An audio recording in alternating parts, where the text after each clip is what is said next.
Hello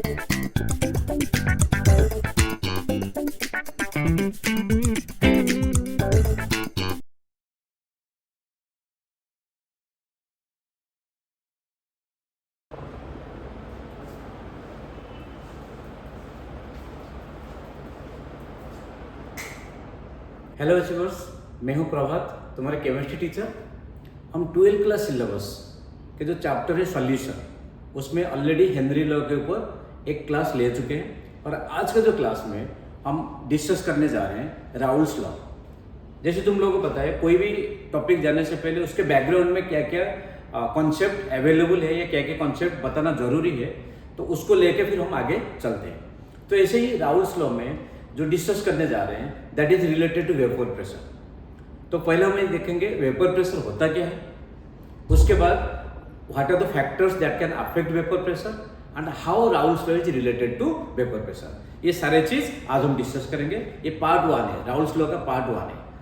और next class में हम पार्ट 2 डिस्कस करेंगे, मीन्स उसका applications, ideal solution, then non ideal solution और एजियोट्रॉप्स, वो पार्ट 2 में होगा और उसको देखना मत भूलना। ठीक, तो आज के क्लास में हम क्या डिस्कस करने जा रहे हैं, vapour pressure and its factors affecting the vapour pressure, then Raoult's law. Okay students, so now come to the first, that is what is the definition of vapour pressure. Vapour pressure is the pressure exerted by vapor which is in thermodynamic equilibrium with its condensed phase at a given temperature in a closed system। अगर हमें close system ले रहे हैं, close system में क्या होता है, evaporation and condensation दोनों साइमल्टेनियसली हो रहे हैं।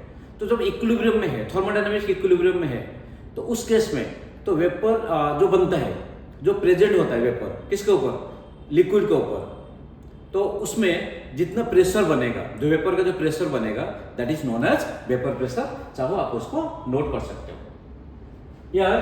इन अदर वर्ड्स, तो आप ये बोल सकते हो vapour exerted by the pressure exerted by the vapours on the surface of the liquid, तो इन जनरल बोल सकते हो। Now come to what are the factors that can affect the vapour pressure. First, temperature. हमें पता है with increase in temperature, the kinetic energy of molecules increases, ये तो स्वाभाविक है। उसके बाद allowing more molecules to escape into the vapor, जितनी ज्यादा काइनेटिक एनर्जी होगा तो मॉलिक्यूल इजीली वेपोराइज होंगे या इजीली वेपर्स में कन्वर्ट होंगे। अगर इजीली कन्वर्ट होंगे तो सरफेस के ऊपर ज्यादा वेपर्स बनेगा, अगर ज्यादा वेपर बनेगा उनका प्रेशर भी ज्यादा होगा, which leads to raising the vapor pressure, increasing the vapor pressure, means vapor pressure is directly proportional to temperature। next, nature of the liquid or intermolecular force। तो इसमें क्या दिखा है, different vapor pressures are different liquids have different vapor pressures at the same temperature। मान लो एक particular temperature ले रहे हो जिसमें वाटर और मिथेनॉल ले रहे हो, तो दोनों का वेपर प्रेशर अलग होगा due to variation in their intermolecular forces of attraction. क्योंकि जो वेपर बन रहा है that is by breaking the force of attraction present among the liquid. तो जहां पे फोर्स ऑफ अट्रैक्शन ज्यादा होगा, जहां पे इंटरमोलिकुलर फोर्स ऑफ अट्रैक्शन ज्यादा होगा, वहां पे रेट ऑफ एस्केप कम हो जाएगा। अगर रेट ऑफ एस्केप कम होगा तो वेपर्स भी कम बनेंगे, अगर वेपर्स कम बनेंगे तो फिर वेपर प्रेशर कम ही होगा। तो यहाँ पे कहते हैं stronger intermolecular force such as hydrogen bonding, that is also one of the example of intermolecular force. More energy is required to overcome the forces of attraction, resulting the fewer molecules can escape into the vapor phase and hence lower vapor pressure। ठीक, तो इसका मतलब जहां पे force of attraction ज्यादा होगा वहां पे वेपर प्रेशर कम होगा, और जहां पे फोर्स ऑफ अट्रैक्शन कम होगा तो वहां पे वेपर प्रेशर ज्यादा होगा, या उसको वोलाटाइल लिक्विड बना जाता है। उसको हम आगे डिस्कस करेंगे क्वालिटेटिव प्रॉपर्टी में। जिसका वेपर प्रेशर ज्यादा होता है, जिसका force of attraction intermolecular force of attraction कम होता है, so those are known as the volatile liquid, जिसे हम थिनर बोलते हैं या एसीटोन बोलते हैं। That is one of the highly volatile liquid, जिसको हम नेल पॉलिश में यूज करते हैं, नेल पॉलिश रिमूवर में यूज करते हैं। ठीक, next, atmospheric pressure. So alternations in atmospheric pressure, अगर एटमॉस्फेरिक प्रेशर हम चेंज करते हैं, can influence the vapour pressure of the environment. बहुत ज्यादा नहीं तो फिर भी थोड़ा बहुत कहीं ना कहीं अफेक्ट करता ही है। देन सरफेस एरिया, अगर सरफेस एरिया ज्यादा होगा तो फिर क्या होगा, वहां पे रेट ऑफ एवापोरेशन ज्यादा होगा। रेट ऑफ एवापोरेशन अगर ज्यादा होगा तो फिर कहीं ना कहीं वेपर प्रेशर में थोड़ा बहुत स्लाइटली चेंजेस ला ही लेता है। वॉल्यूम का कोई भी असर नहीं होता। आप देख सकते हो ह्यूमिडिटी, अगर हायर ह्यूमिडिटी होगा तो वेपर्स बहुत ज्यादा होंगे एटमॉस्फेयर में, तो फिर एवापोरेशन, रेट ऑफ एवापोरेशन कम हो जाता है, तो फिर वेपर प्रेशर कहीं ना कहीं थोड़ा सा डिक्रीज होता है। नेक्स्ट विंड स्पीड, अगर विंड स्पीड ज्यादा होता है, देख सकते हो, आपको चाहो तो पढ़ सकते हो या उसको पॉज करके वीडियो को खुद से नोट बना सकते हो। अगर विंड स्पीड ज्यादा होगा तो ज्यादा विंड स्पीड में क्या होगा, ज्यादा वेपर्स बनेंगे, अगर ज्यादा वेपर्स बनेंगे तो ज्यादा प्रेशर भी ज्यादा होगा। फ्रेंड्स, ये सारे हो गए the factors those can affect the vapour formation of the vapour as well as the vapour pressure. अब जो हमारा असली जो टॉपिक हम डिस्कस करने जा रहे हैं आज के वीडियो में, जो टॉपिक, जो मेजर टॉपिक है, that is none other than the Raoult's law. तो Raoult's law is related to vapour pressure. तो how Raoult's law is related to vapour pressure, how Raoult's law is related to vapour pressure. और Raoult's law discuss करने से पहले हमें कुछ चीजों को जरूर ध्यान रखना है। राउल्स लॉ हर कोई सॉल्यूशन के लिए एप्लीकेबल नहीं होगा। राउल्स लॉ एप्लीकेबल होगा फॉर द बाइनरी सॉल्यूशन। याद रखो, for the binary solution having two volatile components. इसका मतलब क्या हुआ, तो दो हम कंपोनेंट ले रहे हैं, एक सॉल्यूट और एक सॉल्वेंट, तो दोनों वोलेटाइल होना चाहिए। मींस दोनों का वेपर साइमल्टेनियसली बनना चाहिए। समझ रहे हो, दोनों का वेपर साइमल्टेनियसली बनना चाहिए। तो इसका मतलब जो वेपर बनेगा लिक्विड के ऊपर, वहां पे सॉल्यूट और सॉल्वेंट दोनों का वेपर्स अगर मौजूद होगा, then only we can say this is going to follow Raoult's law, Raoult's law is applicable. ठीक, अच्छा, तो इसमें फिर अब देखते हैं। तो कंडीशन क्या हुआ, राउल्स लॉ कंडीशन हुआ वोलेटाइल लिक्विड होना चाहिए। क्या होना चाहिए, वोलेटाइल लिक्विड होना चाहिए, ठीक है। और क्या होना चाहिए, बाइनरी सॉल्यूशन भी होना चाहिए। इसमें एक और कंडीशन क्या है, बाइनरी सॉल्यूशन मींस दो ही कंपोनेंट होना चाहिए। तो राउल्स लॉ का स्टेटमेंट क्या है, in the solution of volatile liquids the partial vapour pressure of each component is directly proportional to the mole fraction. Partial vapour pressure of each component is directly proportional to mole fraction. तो mathematical क्या लिख सकते हो, P A proportional to chi A और P A equal to P A not into chi A, P A not into chi A, ठीक है। तो यहाँ पे पी ए क्या है, P A is partial vapour pressure of component A, P A not that is vapour pressure of pure component A, then chi A mole fraction of A, chi A is the mole fraction of A, ठीक है। अगर हम दो component ले रहे हैं, suppose component A and component B, तो component A का पार्शियल वेपर प्रेशर PA और इसका PB और mole fraction A, mole fraction B, mole fraction B। तो हम यहाँ पे लिख सकते हैं PA equal to PA nought chi A, ठीक है। हमने जैसे बताया partial vapour pressure directly proportional to mole fraction. अगर उसे इक्वलाइज करोगे तो इक्वलाइज करने के लिए हमें क्या करना पड़ेगा, हमें एक कांस्टेंट के साथ मल्टीप्लाई करना है। तो कांस्टेंट क्या है, that is PA nought. Similarly PP equal to PB nought into chi B। तो हम यहाँ पे बात कर रहे हैं binary solution having two components. अगर दो ही कंपोनेंट है, जो पार्शियल वेपर प्रेशर होगा, पार्शियल वेपर प्रेशर दो ही कंपोनेंट का होगा, ए का होगा और बी का होगा, तो टोटल वेपर प्रेशर जो होगा that is PT, PT is PA plus PB, PA plus PB, ठीक है। तो अगर पीए प्लस पीबी है तो यहाँ पे देखो इसको लिख सकते हो पीए not chi A plus PB not chi B. तो this is applicable for binary solution. अगर बाइनरी सॉल्यूशन है तो उसके लिए हम क्या लिख सकते हैं, काय ए प्लस काय बी इक्वल टू 1 और काय ए equal to 1 minus chi B, ठीक है।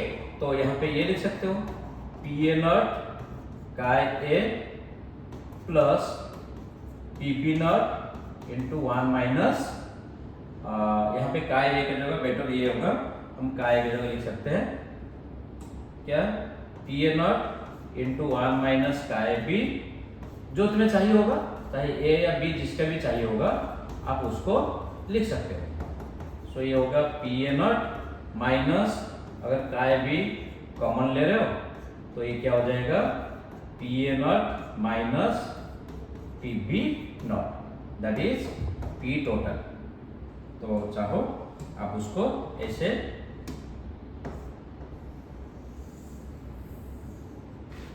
ठीक है स्टूडेंट्स, ये पॉइंट समझ आया।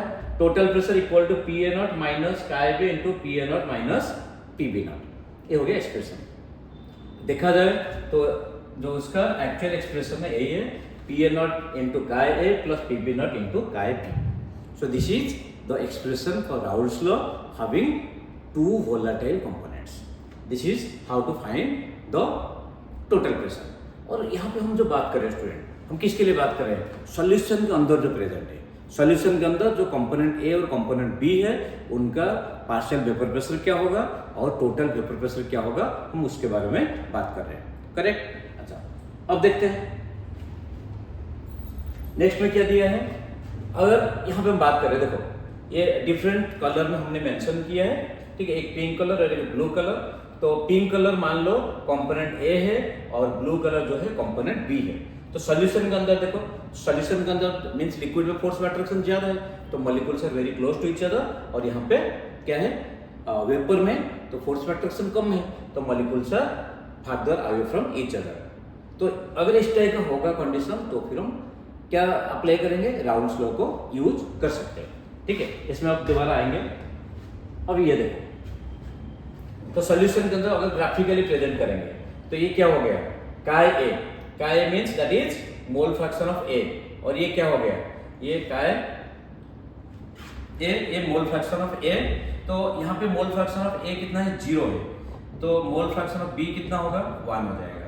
यहाँ पे मोल फ्रैक्शन ऑफ ए 1 है, तो इसका मतलब मोल फ्रैक्शन ऑफ बी कितना हो जाएगा, 0 हो जाएगा। क्यों, क्योंकि ये हो गया प्योर कंपोनेंट ए, ये हो गया प्योर कंपोनेंट बी। अगर प्योर कंपोनेंट होगा तो नंबर ऑफ मोल्स उसी का ही होगा, अगर नंबर ऑफ मोल्स उसके पूरे होंगे तो फिर मोल फ्रैक्शन कितना हो जाएगा, जरूर 1 हो जाएगा।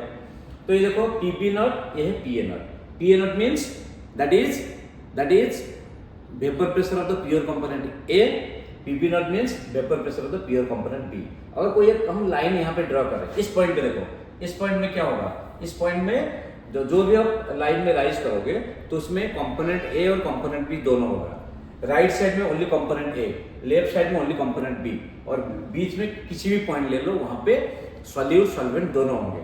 तो ये हो गया P A partial vapour pressure of A, ये हो गया P B partial vapour pressure of B, और ये क्या हो गया P T total vapour pressure, that is the sum of P A plus P B. ये समझ आया, ये देख सकते हो ग्राफिकली प्रेजेंट किया गया। तो ये हो गया, this is the graphical presentation of Raoult's law. ठीक है। अच्छा, तो अब देखो स्टूडेंट, जो हमने अभी 2 पेज पहले डिस्कस किया था, एक सॉल्यूशन बीकर था, उसमें बीकर था तो उसमें दोबारा देख लो, तो इसमें सॉल्यूशन के अंदर कंपोनेंट ए और बी दोनों प्रेजेंट है, और सॉल्यूशन के अबव जो वेपर्स है कंपोनेंट ए और बी दोनों प्रेजेंट है। तो सॉल्यूशन के अंदर के लिए हमने क्या था, कौन सी फॉर्मूला यूज किया, दैट इज राउल्स लॉ। तो जहां पर P T equal to P A not chi A plus P B nought chi B, this is what present inside the solution. अब अबव द सॉल्यूशन के लिए हम कैसे use करेंगे, या फिर अबव द सॉल्यूशन जो वेपर्स बनेंगे तो वहां पे वेपर्स के कंपोनेंट ए और बी दोनों का मोल फ्रैक्शन कितना होगा, उसको तो कैलकुलेट कर सकते हो, है या नहीं बताओ, उसको भी कैलकुलेट कर सकते हो। तो फिर कैसे कैलकुलेट करोगे, याद रखो राउल्स लॉ, ये जो हम फॉर्मूला यूज कर रहे हैं, P T P A not chi plus P B nought chi B, this is present inside the solution. दूसरी चीज ध्यान रखो, दोनों हमने स्टार्टिंग में वेपर प्रेशर का डेफिनेशन क्या बताया था, दोनों थर्मोडायनामिक इक्विलिब्रियम में है, मींस एवापोरेशन कंडेंसेशन दोनों साइमल्टेनियसली हो रहे हैं, दोनों इक्विलिब्रियम में है। तो इसका मतलब टोटल वेपर प्रेशर इनसाइड और आउटसाइड दोनों बराबर होंगे, पीटी इनसाइड और आउटसाइड दोनों बराबर होंगे, और पीए इनसाइड और आउटसाइड दोनों बराबर होंगे। इसका मतलब पार्शियल प्रेशर, क्योंकि दोनों बीचों की बाउंड्री तो है नहीं, दोनों बीचों की बाउंड्री तो है नहीं, ठीक है, तो इनसाइड आउटसाइड दोनों जगह पार्शियल वेपर प्रेशर और टोटल वेपर प्रेशर दोनों बराबर होंगे। ठीक, अच्छा, और यहाँ पे जो कंपोजिशन होगा सॉल्यूशन के एबव जो कंपोजिशन होगा, जो वेपर्स का कंपोजिशन होगा, उसके लिए राउल्स लॉ हम यूज नहीं करेंगे, उसके लिए गैस वाला कोई एक लॉ यूज करेंगे. अब try to recall and put the pressure on your brain. Which law is used in order to correlate the total pressure and partial pressure of the gas? Again, correlate between the total pressure and partial pressure of the gas. याद करो, याद आया? बिल्कुल सही सोच रहे. That is Dalton's law partial pressure. तो आपको याद होगा डाल्टन्स लॉ पार्शियल प्रेशर में जो फॉर्मूला था, that is partial pressure is the product of mole fraction into total pressure. Partial pressure is the product of mole fraction and total pressure. तो आप देख लो, ये PA equal to YA into PT according to Dalton's law, और according to Raoult's law PA is chi A into PA naught. तुम भी सोचोगे YA और एक से क्यों होगा? अभी तुम लोगों ने पिक्चर देखा तो उसमें बीकर का याद करो, जितना मोल्स अंदर होगा, सॉल्यूशन के अंदर होगा, लिक्विड स्टेट में होगा, उतने मोल्स क्या सॉल्यूशन के एबव होगा? बिल्कुल नहीं. तो इसका मतलब number of moles inside the solution above the solution दोनों का अलग है. अगर नंबर ऑफ मोल्स दोनों का अलग है तो मोल फ्रैक्शन भी तो अलग होगा. अगर दोनों का number of moles mole fraction दोनों का अलग हो गया तो आप ये देखो, ये हो गया डाल्टन्स लॉ. क्योंकि डाल्टन्स लॉ गैसियस स्टेट के लिए एप्लीकेबल है, वेपर स्पेस के लिए एप्लीकेबल है. PA equal to YA into PT. और ये हो गया Raoult's law PA equal to chi into PA nought, chi into PA nought. अब एक चीज ध्यान रखो, जो इनसाइड जैसे हम बताया था, जो वेपर प्रेशर होगा, टोटल वेपर प्रेशर सॉल्यूशन के एबव और सॉल्यूशन में दोनों बराबर होगा. तो पार्शियल प्रेशर और टोटल प्रेशर दोनों को सॉल्यूशन के अंदर कैलकुलेट करके फिर जो एबव सॉल्यूशन होगा उसके लिए आप यूज कर सकते हो. ओके स्टूडेंट्स, तो यहाँ पे लिखा है, देख लो, YA is mole fraction of A in the vapour phase above the solution and YB is mole fraction of B in vapour phase above the solution. ये हो गया, ठीक है. तो PA equal to YB into PB nought. आप चाहो उसको, मतलब ये उसका ओरिजिनल फॉर्मूला रहा, तो आप ऐसे लिख सकते हो PA equal to YA into PT, ठीक है. PB equal to YB into PT. So this is the composition above the solution in the vapour phase. Okay students. अच्छा, तो अब देखो, और हर कोई चीज में कुछ ना कुछ तो कमियां रह जाता है, लिमिटेशंस होता है, चाहे कितने भी खूबियां हो. तुम खुद अपने बारे में सोचो. कई बार क्या होता है, काफी सारे लोग, इवन तुम्हारे पेरेंट्स काफी तारीफ करते हैं, फिर तारीफ करते करते फिर बीच में कुछ ना कुछ ऐसे एक दो शब्द बोल देते हैं, तुम्हें लगता है अच्छा ये जो तारीफ इतने किए थे उसके ऊपर एक दो शब्द वो भारी पड़ गया, तो उसको लिमिटेशंस बोलते हैं. तो इतने सारे एप्लीकेशन तो नेक्स्ट क्लास में हम डिस्कस करेंगे, नेक्स्ट वीडियो में. तो इतने सारे एप्लीकेशन के बाद यहाँ पे भी कुछ ना कुछ कमियां हैं, कुछ ना कुछ लिमिटेशंस है. तो लिमिटेशंस ऑफ राउल्स लॉ, क्या लिमिटेशन है? देखो, Raoul's law is applicable only when the solution is very dilute. ये वेरी डाइल्यूट सॉल्यूशन के लिए एप्लीकेबल है, अगर कॉन्सेंट्रेटेड होगा उसके लिए बिल्कुल ही एप्लीकेबल नहीं. Raoul's law is applicable only for the solution containing volatile solute and volatile solvent. अभी जैसे बताया था, तभी तो सॉल्यूशन के एबव दोनों सॉल्यूट और सॉल्वेंट प्रेजेंट होंगे. Raoul's law is applicable for the solution in which solute which neither dissociates or associates. Means solute और सॉल्वेंट उनके बीच में ना कोई फोर्स अट्रैक्शन होगा, ना कोई एसोसिएशन होगा, ना कोई डिसोसिएशन होगा सॉल्यूशन का. तो ये तीनों लिमिटेशन होगा. अगर ये एसोसिएशन डिसोसिएशन होगा या वोलेटाइल दोनों नहीं होंगे, या फिर अगर डाइल्यूट नहीं होगा, तो उसके लिए हम राउल्स लॉ कभी भी यूज नहीं कर पाएंगे. ओके. अच्छा, अब देखो, तो लास्ट में फिजिकल केमिस्ट्री है, अगर एक दो न्यूमेरिकल डिस्कस ना करें तो फिर इनकम्प्लीट हो जाएगा. है या नहीं बच्चे? इनकम्प्लीट हो जाएगा. तो चलो, हम कंप्लीट करने के लिए दो ही न्यूमेरिकल डिस्कस कर रहे हैं, और नेक्स्ट क्लास जरूर देख लेना, इसका नेक्स्ट वीडियो जरूर देख लेना पार्ट 2 में. उसमें ज्यादा न्यूमेरिकल्स होंगे, और उसमें क्या होगा, दोबारा रिपीट कर रहा हूँ, ideal solution, non ideal solution, जिसमें पॉजिटिव और नेगेटिव डेविएशन होगा, और एजियोट्रॉप्स होगा, और उसके बाद how Raoult's law is the special case of Henry law along with some numericals. ठीक है, वो नेक्स्ट वीडियो में देख लेना. तो चलो, यहाँ पे न्यूमेरिकल क्या दिया है, two liquids A and B form an ideal solution, means Raoult's law को ओबे कर रहे हैं। At 300 Kelvin, the vapor pressure of solution containing 1 mole of A and 3 moles of B। ठीक है, तो ये रहा सॉल्यूशन। तो इसमें क्या है, 1 mole of A and 3 moles of B, each 550 millimetre mercury. तो इसमें PT equal to 550 equal to, इसका मोल फ्रैक्शन कितना होगा, 1/4 इंटू PA0 प्लस इसका कितना होगा 3/4 इंटू PB0। ये हो गया एक equation. Next, at the same temperature if 1 more mole of B is added to this solution, then the vapor pressure of the solution is increased by 10 millimeter। तो ये हो गया PT डैश इक्वल टू 560। तो ये हो गया 1 more mole means ये हो गया 2/1 मोल किसका ऐड हुआ है, 1 more mole of B। Okay, तो इसका मतलब it is 1/5 PA0 plus this is 4/5 PB0। ठीक है बच्चे, ये हो गया 1/5 PA0 इंटू 4/5 PB0। ये हो गया सेकेंड। ठीक है, अच्छा, तो अब तुम्हारे सामने दो इक्वेशन है और दो वेरिएबल है। चाहो इसको आप 550 इंटू 4 कितना हो गया 2200 equal to PA0 plus 3 PB0। ये कितना हो जाएगा 560 इंटू मल्टीप्लाई कर लो, 560 इंटू 5 0 0 2800। तो हो गया 2800 equal to PA0 plus 4 PB0। तो दोनों को आप सब्ट्रैक्ट कर लो। तो दोनों को सब्ट्रैक्ट कर लोगे तो कितना हो जाएगा PB0, दोनों को सब्ट्रैक्ट कर रहे हो। ठीक है, तो 2 - 1 PB0 इक्वल टू ये हो जाएगा 600 millimetre mercury. PB0 equal to 600 millimetre mercury.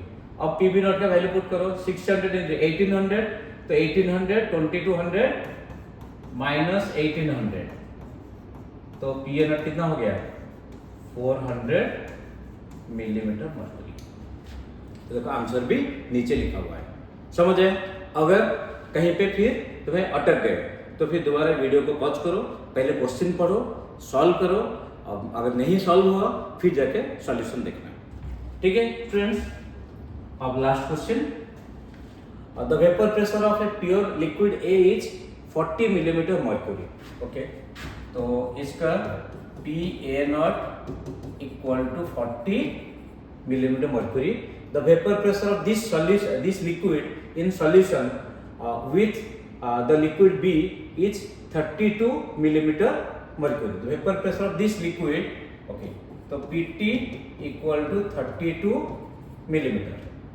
Calculate mole fraction of A in the solution if the mixture obeys Raoult's law।